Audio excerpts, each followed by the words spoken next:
if you loathe me, hate everything I am, that's fine. But by 2030, Muslim births outnumber births to all other in my country. PBD has absolutely thrown a tantrum after one of his guests just humiliated Adam Sosnick on his podcast. This was one of the most unforgettable takedowns in internet history, and Katie Hopkins was right at the heart of it all. If you're a diehard fan, then this is a must-watch. As the podcast begins, it's clear that we're in an age where attention rules all. Adam decides to go on the offensive to try and dismantle Katie's claims. I have a phone in my hand. This is a phone. And you can Google things with a phone. So, Volodymyr Zelensky, a couple quick points. He's the same height as your boy Putin. They're both 5'7". He dives into a few points there, mostly bringing to life how Katie's claims weren't all that verified.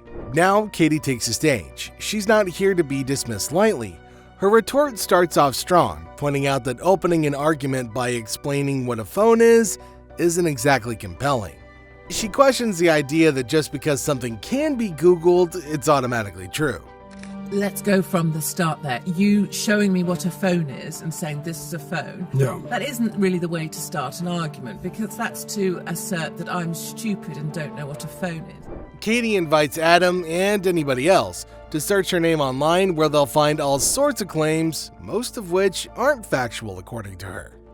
You can Google anything. Why don't you Google my name and see what it says on Wikipedia, because you'll find out that I'm both a monster, that I'm bankrupted, that I have no background or backbone. You'll find out that I've bedded everybody in the UK. Many of those things won't actually be true.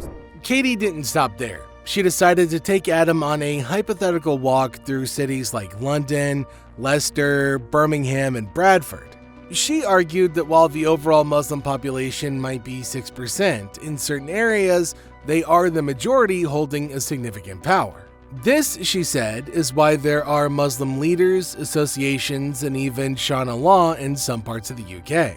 Then came Adam's attempt at a counterpunch, but Katie wasn't all that impressed. You managed to find a picture of a police officer with a weapon. Well done, darling. Have a gold star and do some more Googling. Maybe you could watch some Cartoon Network while we adults talk. Of course there are armed response officers. I said that as part of my answer. She makes it clear that just finding one image doesn't prove the norm. Katie's relentless in her takedown, and even when Adam has to interrupt, she keeps control of the conversation. He decides to congratulate Katie on being a smooth talker who can grab attention, an ability he acknowledges, while at the same time, she was discrediting him.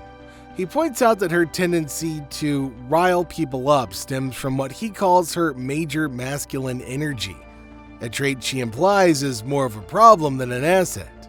Congratulations, you're good at that. Part of the problem why you probably piss people off is you have major masculine energy.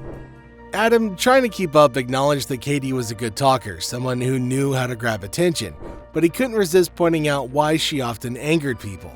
He again reiterated that her energy rubbed people the wrong way, but Katie, unfazed, retorted, questioning Adam's own masculinity in a sarcastic tone, implying that he might be more effeminate and unable to handle her strong personality. I know you're saying that you're a family woman. You could Google it. But Katie, how can we trust Google, Katie? Why don't you I'm ask using your Tyler? words against you, beautiful. Ask Listen. Tyler to pull your little winky. I will.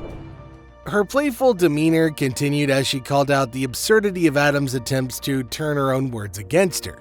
Adam tried to continue his line of questioning, bringing up Katie's history of being canceled from countries and whether she was proud of it.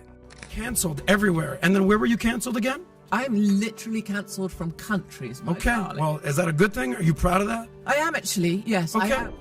She responded with pride, boasting about how being deported from Australia for speaking out against lockdowns. Adam tried to challenge her, asking whether she thought Australians really needed her intervention, but Katie held firm, stating that she was indeed proud of standing up for those people. Deported from Australia for going over there and calling out the tyranny of lockdowns. Respect. I'm proud of standing up for those people who had that done to them. What And do you... the Australians needed you? Like they needed Katie? No, and that's something I always make very... Are you even Australian? Adam, sensing that he was losing ground, attempted to regain control by questioning Katie's involvement in international politics, labeling her as a globalist. She quickly dismissed the label, maintaining her composure and deflecting Adam's attempts to pin her down. The back and forth continued, with Adam trying to inject humor and a personal jab into the conversation, but Katie remained sharp and unyielding. Even when Adam brought up his dating history and an attempt to belittle Katie, she brushed it off, uninterested in his attempts to rattle her. Her confidence and wit allowed her to dominate parts of the exchange, turning Adam's words back on him and keeping the audience entertained at the same time. Believe me, I date a lot hotter chicks than you. But here's what I definitely believe. You actually are a person that knows what they're doing. You're not an idiot. You've been confronted before. You confront a lot of people. And then she dropped her bombshell on Adam. There's just a lot of noise coming off you. I stopped listening. Katie, I hear a lot of noise. You just sound a little more proper than me, Katie. But we're all just talking noise here. I think you're making a bit of a thing of yourself, sweetie. She stirred up quite a reaction recently after she took to X to openly support Jermaine Jenis while taking a swipe at the BBC. Jermaine, who's 41, was recently let go by the BBC after it was revealed that he'd been sending messages to female colleagues. His dismissal was confirmed on Thursday afternoon while he was on air with Talk Sport, which has since made it clear that he won't be returning as a presenter. Katie, in her own true style, shared her thoughts while walking through a field, offering Jermaine some advice from her own experience. It's good to have you on. Thank you very much. It's good to be here. Yeah, so let me tell you the story what happened when I was in UK. She's known, Katie, your reputation is just phenomenal. Friendly.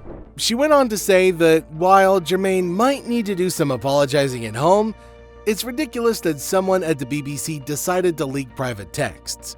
According to her, what goes on between two consenting adults is nobody else's business.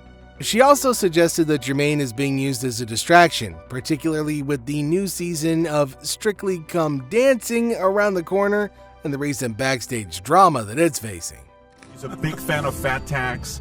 Yeah. She believes there's no way in the world if I take care of my health and I'm on a flight and I'm a good, 120 pounds and I have to pay for extra luggage. She even went so far as to claim that the BBC is using Jermaine as a scapegoat to cover up for Hugh Edwards. She wrapped up her message by telling Jermaine to keep his chin up and reminding him that tomorrow is another day. Katie also didn't hold back in her caption either. Her message has sparked a mixed reaction. One commenter sided with Katie, saying that he did nothing illegal. Why should it be made public? The woman should have handled it like we did back in the day, instead of running to the boss to get him fired. He was silly, but who hasn't been? Hugh Edwards did something truly bad and was rewarded. But not everybody agreed. Another person chimed in, "You have no idea what kind of inappropriate behavior he's been accused of. What if it wasn't between consenting adults? What if it was unasked for and unwelcome?"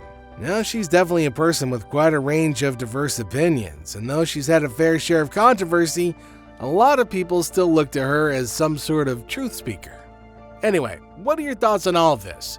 Make sure you let us know in the comments section down below. Don't forget to like and subscribe, and we'll catch you in the next episode.